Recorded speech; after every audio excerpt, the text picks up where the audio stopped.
Now, if you're looking to give somebody a really sweet acoustic guitar for Christmas, we've got the GS series. Right. Why don't you tell us a little about that? The GS stands for Grand Symphony, and it's one of the body shapes that we make. And it's the newest body shape. It's the newest Bob Taylor body shape. It's been out, I think, 2006, late 2006 is when the GS shape came out. And it's a new voice for us. It's a guitar shape that if you really are somebody who's looking for a big, full guitar sound, it achieves that. And a guitar it makes for a great strumming guitar, a guitar that feels really good against your chest, fills up the whole room. But yet it's still real balanced and sounds fine finger picking too. And the GS comes in, there's 4 different models that we make of the GS. And so each one of them has sort of a particular flavor to it. And that's basically different wood combinations. So what's this one's flavor? This one is the one that it started with. This is the mahogany and cedar combination. So it's a mahogany back and sides and a cedar top. And as a tone wood, mahogany is kind of thought of as a real sort of a flat frequency response.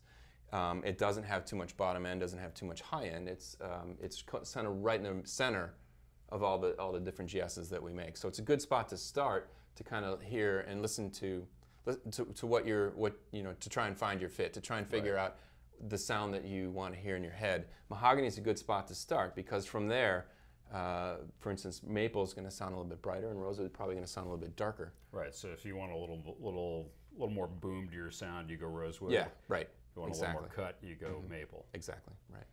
And you said it's pretty versatile in terms of the type of player who would gravitate towards this.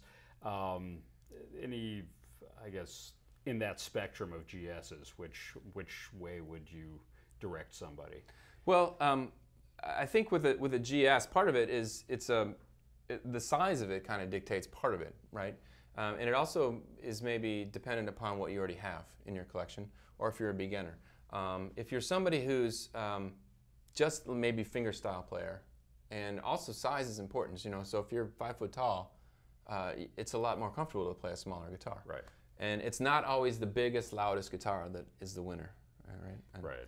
So, but generally, somebody who's a flat picker or somebody who likes to hit really hard is going to really dig a GS. It makes a great 12-string as well.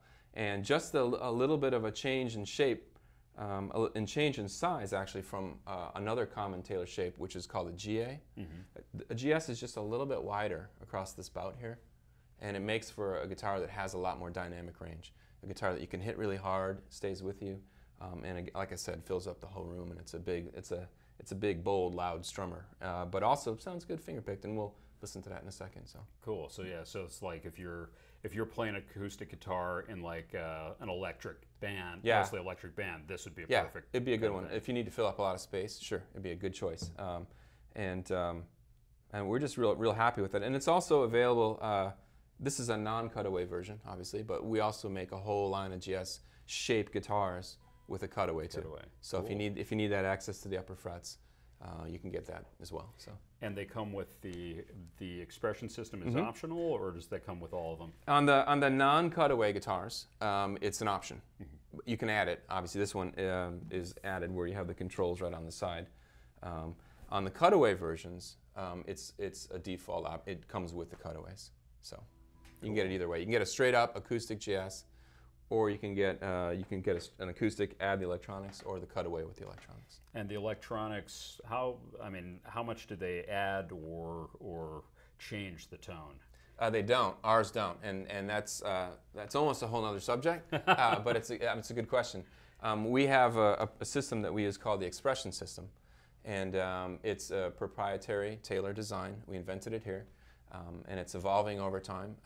And what in a nutshell, to sum it up quickly, I guess, what we really like about the expression system is that it's very transparent. You can hear the differences in body shapes, and you can hear the differences in tone woods through the expression system. There's not a lot of gadgetry on it. You have a volume control, a treble, and a bass control.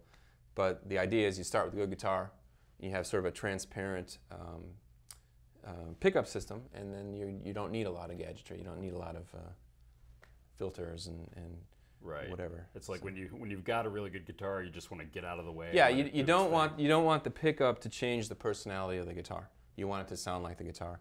And there's kind of a long history of pickups, especially back in the day. You know, like it didn't matter whether you had a really nice guitar or you had a crummy guitar. The pickup system sort of limited. You know, as soon as you turned it on and plugged it into an amp, it was like they all sound the same. Right. But the expression system sort of redefined how guitars can sound. So cool. We like it.